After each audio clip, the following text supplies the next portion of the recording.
So I saw Gaami 2 days ago. It's very interesting. The film, not that there aren't any flaws. The issue with this film is that the flaws are too prevalent. At the same time, the filmmaking of the writing flaws are too prevalent, but the filmmaking of the film, it really covers up all those flaws. And by that I mean the way the film progresses and comes to its end twist, which was sort of predictable for me personally, but it still hits pretty hard, the twist and the way everything culminates. Again, there is a lot of tiny bits of flaws which are overly prevalent in the entire narrative that I really want to dissect right now. Again, this is all impromptu on the top of my head, so I believe this will add some value. If not, I am really sorry. I apologize again. A very impromptu video, but I really had to. So let's come to the story. So Gami is initially about Shankar. So this is where my first issue with the film is. We see Shankar suffering through an issue where if a person touches him, the touch creates a reaction in his body which makes him uncomfortable. It's a very weird feeling to describe, but we know that he's uncomfortable and we know that he's going near death with that feeling. So, why does this happen? Is there throughout the film, but again, the why. I'm not going to spoil the film for you, but I really want to dissect it. The why of that question, the entire question. I mean, because that issue. Okay, spoiler alert. He's put out of an ashram, and in that ashram there's a person who's good to him, tells him to go to a particular place and they would know what happened to him, what his issue is. So here are two questions I have. One, we don't see that it causes an issue to the ashram. The ashram people tell that it is causing issues for us. I mean, a lot of this film has things where things are just said and we are meant to believe, we are meant to just take it in, but it again becomes a very the tell don't show kind of a thing where you're supposed to just take it in, but again, films being an emotional medium as well, you need to properly feel why Shankar has that issue. Okay, why Shankar has that issue comes later in the film, but the reason he's kicked out from the ashram in the first place is never revealed throughout the film. I was waiting and waiting and waiting, but then again they tell something else and then something else happens which is not as convincing because the ashram people really seem concerned with that issue, but there is no mention of why. They have a fight and something else happens and then something else happens, and that is where the story begins. The story begins from Shankar, and then we move on to two other stories, one of which is brilliant and flawless. So one of those two stories is one of them has this person held in captivity in an asylum or a facility, which really looks brilliant. I mean, okay, visually the film is brilliant. And this part especially is my favorite out of the film and one of my favorites of the year already because of how grimy and grotesque and disturbingly claustrophobic everything is. And the way Vidyadhar Kagita sets the entire mood of that entire subplot, or no, I wouldn't say subplot, but the entire track per se is beautiful. The filmmaking there is very strong. The lensing choices, the camera choices, the angle choices, the staging choices, everything reeks of claustrophobia which the character is going through. And with the claustrophobia, the staging of the scenes are set in a way where you are automatically felt uncomfortable by the whole setting of the environment and the decay of humans, the decay of the place, and the subject matter especially. Like, the visuals are only as disturbing as its subject matter. They both need to be in tandem, and they are perfectly in tandem in this. The sheer grotesque way that things are, again, they are unfolded very slowly, um, but then the more you start to go into that story, that particular story, you really have mind-boggling effects. There's another Devadasi story. There's a Devadasi storyline which is very pivotal to the film, considering the character's entire journey is based on that one really strong child character. And again, you can see the absolute difference, the tonal shift, which is, again, it's very difficult to pull that off. It is brilliant, it's beautiful, it's one of the best I've seen. But again, there's a lot of unanswered stuff in the film that again draws everything down for me. So the graph is like really great, meh, really great, really bad, then really great. There's no middle ground in the film. There's nothing that's okay. That's nice. There's only that's brilliant. Oh shit, that should not have happened. So there's only two outcomes in the entire film.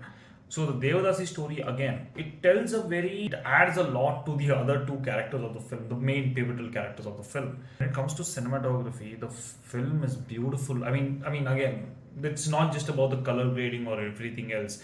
It's the entire way the mood is set in the film. The when you see the Himalayas, you feel the cold. You feel how cold it is. When again, as I said before, the entire Chernobyl sort of a setting, which is again beautiful. It invokes a lot of claustrophobia. It reeks of claustrophobia. It's like you can see those frames and you know that it is dirty. It is filled with puke and urine. It's oh god. It's like you can only assume what happens behind the scenes. But again, like the entire filmmaking of the film is just really well put and well staged, and the entire mood again, the environment, the world building, or whatever you call it, is brilliantly done. But its issues lie in its writing choices, because things happen and then again things happen, and then in the end, oh, okay, should I go to spoilers? I don't know. My indecisive nature really gets in between, so I'm going to do it. I think spoiler alert at this point. Towards the end, the character that comes with him is said to be dead. I think once by a Buddhist monk, and after she's dead, we have a very typical Telugu film climax where the heroine suddenly comes back out of nowhere. She has a lot of bruises, but she just comes back to life and he touches her, and that's it. And that really didn't seem convincing to me, because how does she come back? Like, you established that she's dead. Again, it was hard to believe. It is possible again. But if you had given so much so as 2 minutes or 3 minutes to the entire way where she also has struggled to come alive. But again, the Buddhist monk sees her and then they are like, we could not save her. But again, she comes back through the dead. Is the ending very what is that word? Ambiguous? You never know. Is the ending ambiguous, and is the ending in a way where we actually don't see a happy ending? Does he not get the mushrooms at the end? Does he just fall down? We don't see how he secures them. We don't see how, if he eats the mushroom, or if he just touches the mushroom, or if he just rubs it all over his body. You never know what he does with the mushroom. And again, the mushroom in the film has two significant roles to play. One is to give the main character Shankar a sense of touch, and again, like is to oh sorry to remove his fear of touch, or not the fear but the disease that he has. Again, and another one is to strengthen the mental health or the mental well-being of people in general, because this mushroom in particular has medicinal qualities. One of them, okay, Shankar's disease of touch has gone, but what about the other subplot that was introduced, where is it just there to justify the female character in the film? I mean, that really seemed. Again, the film is brilliant in its subject matter as well, and it's in the way it is written, the screenplay. It's not a unique kind of screenplay at this point. The non-linear time jump sort of a screenplay is not really new. But it is very effectively used here to again feel the twist, and at the same time to intrigue us as a film watching audience. So yeah, it does intrigue us a lot, because we are like, okay, what is happening? Okay, what is happening? We are seeing three separate stories transgress, but we are the end twist. Though I mean, it could be predicted because of the timeline differences, but then oh God. So coming to its gory, grotesque scenes, there's a particular lobotomy scene, which is lobotomy or labotomy, I don't know. But oh God, I mean, again, it would not serve any purpose. It was if it was just violent, if it was just grimy. The subject matter is as such. The experimentation. If you read anything about, say, conspiracy theory, but if you read any of the stuff online, or if you've seen videos about it, you would know what feeling it invokes in us. This film actually managed to invoke that feeling in me, the feeling of dread and the feeling of anxiety while looking at those scenes. The Devadasi part was kind of weak for me, but again, like I should not separate all of them by saying, oh, this part was good or this part was bad. Again, it serves a higher purpose in the film. The Devadasi part, I think, is the most important purpose, is the most important part of the film, because, again, when you see what happens to the pivotal character, like why is it happening, is explained through the Devadasi subplot. I don't know how to get into the proper writing without getting into spoilers, because it is said that the girl, the female child in the Devadasi subplot, to have again taken away a lot of people when she was born. And then again, her journey goes and goes and goes and becomes something else, and that sort of serves a purpose. But again, it's not fully explained. But again, it's fine not feeding the audience every single thing. But again, there are things that are too evidently missing. Like, especially towards the end, when he falls down, how does he get up and go? Do we see it, or do we get that explained? No. The stakes seem too high for him to just easily go to the place that he wants to go. Like, you set up stakes so high and don't show that he's gotten out of it. It's just he just gets out of it. He's just pushed out of the ashram.